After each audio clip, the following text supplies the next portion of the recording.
While the holiday season brought peace to many, the Russia-Ukraine conflict remained tense, tensions were high, and the fate of millions hung in the balance. That's when Vladimir Putin did something that caught everyone by surprise. He called for a Christmas truce.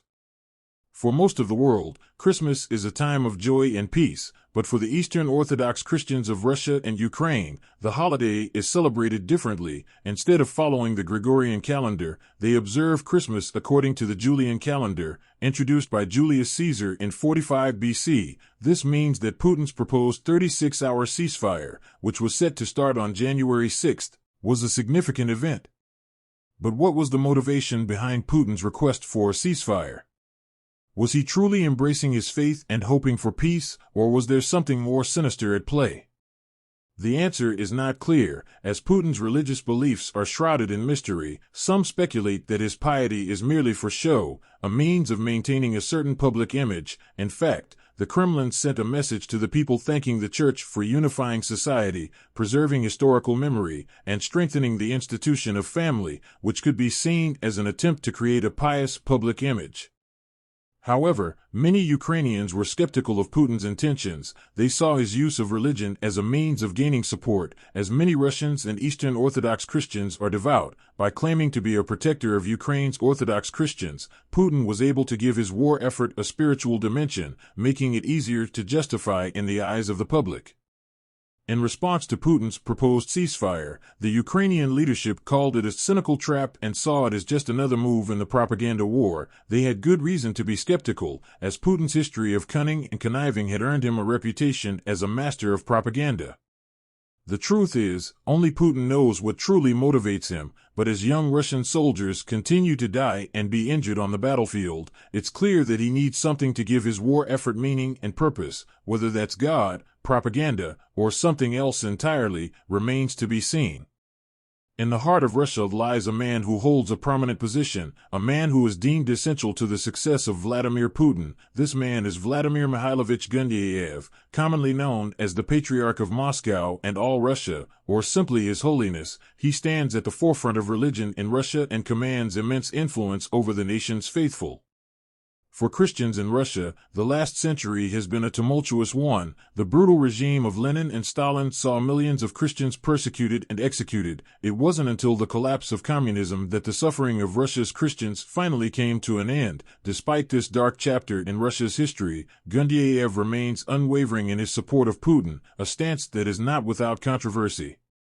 Gundyayev is said to have had connections to the KGB, the infamous state security organization that Putin once served. These connections have lasted for many years, and the two have remained close. In recent times, Gundyayev has played a crucial role in Putin's politics, serving as a trusted advisor and sounding board. The two men are often seen together, discussing the state of the nation, and their relationship is as close as a bug in a rug, with Russia as the rug. When Russia invaded Syria, Gundyayev offered the full support of the Church, and Putin has repaid this loyalty in kind. Despite rumors of Gundayev's luxurious lifestyle, including time spent on a yacht and a $30,000 watch, Putin has turned a blind eye, demonstrating the deep bond between the two. This mutual support serves both Putin and Gundyayev well. The loss of the other's backing would be a severe blow to both men, but it is a possibility that they do not consider. The proposed Christmas truce is proof of the Church's role in the war and how it is being leveraged by Putin.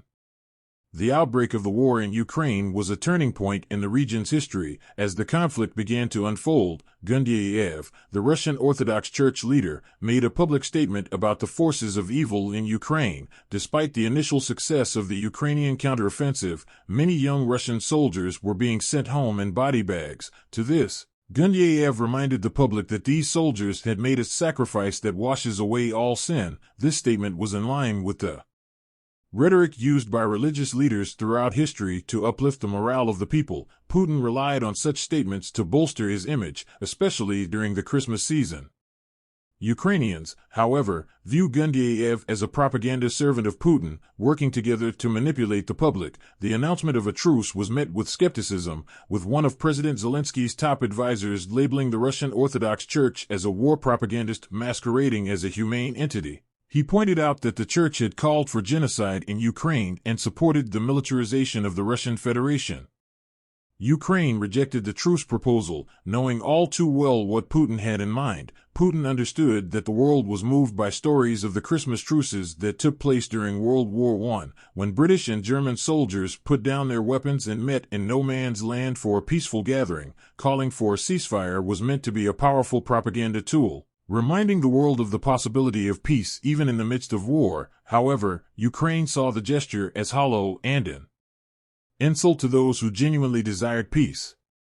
Hours after the Kremlin announced the ceasefire, Ukrainian officials reported that the shelling of Ukrainian positions had continued. This led to questions about the sincerity of the Russian government's proposal. The governor of the Kherson region reported a strike on a fire station that killed one rescuer and injured 4 others. In the eastern city of Kramatorsk, many buildings were destroyed in air raids. The Russian government claimed that they had only struck back after their positions were attacked, but it remains unclear who fired first.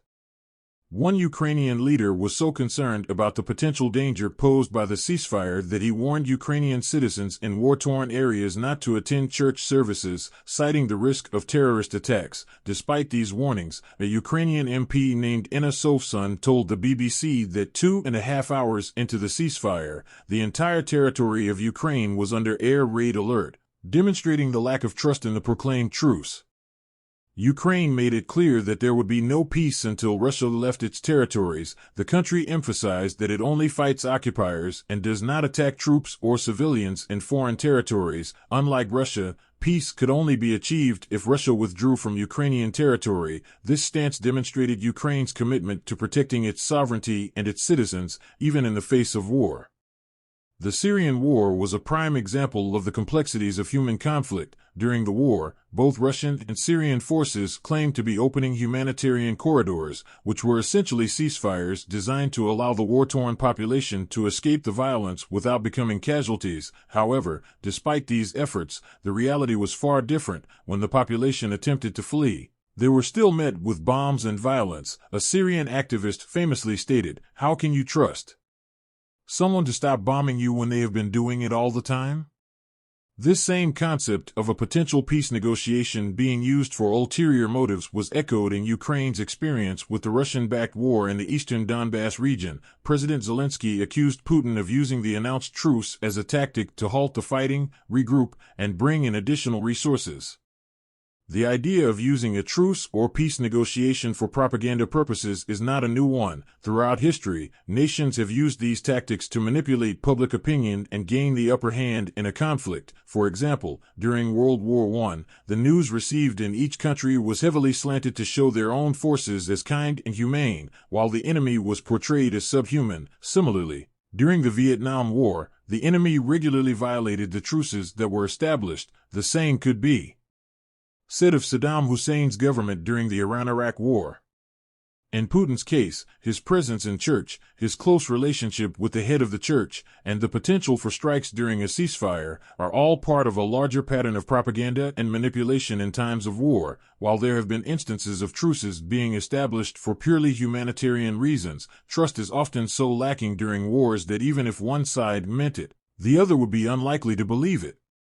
Imagine a situation where Ukraine takes a break from the ongoing conflict, looks up at the starry sky, and reflects on the marvels of human kindness. Suddenly, Russian forces launch an attack on the unsuspecting troops. It is uncertain whether Russia would have exploited the truce for tactical gain, but one thing is for sure. Putin's call for a ceasefire during Christmas was a strategic move to win public support and portray himself as someone with a heart, although his plan may have worked to some extent. Ukraine's refusal to the truce could be used by Putin to argue that they were the warmongers in the conflict. Despite Ukraine's concern over Putin's propaganda war, they received a significant amount of military aid from the U.S. and Germany on Christmas Day, including armored combat vehicles and high-tech tanks. The U.S. also promised additional billions in military aid, making Ukraine stronger and less likely to seek an end to the war. However, the possibility of weapons getting into the wrong hands has led some in the West to want an off-ramp to the war. Putin's call for a ceasefire during Christmas was heard by the war's critics in Europe and the U.S., and it's natural for people to want an end to the conflict, especially given the human toll it has taken. While Putin's ceasefire may have made him look good to some people outside of Ukraine, it's important to remember that his intention is to argue that Ukraine doesn't want peace and that the U.S., with NATO allies, is fighting a proxy war. The words of Germany's Foreign Minister, Annalena Baerbock, capture the reality of the situation well. If Putin wanted peace, he would take his soldiers home, and the war would be over.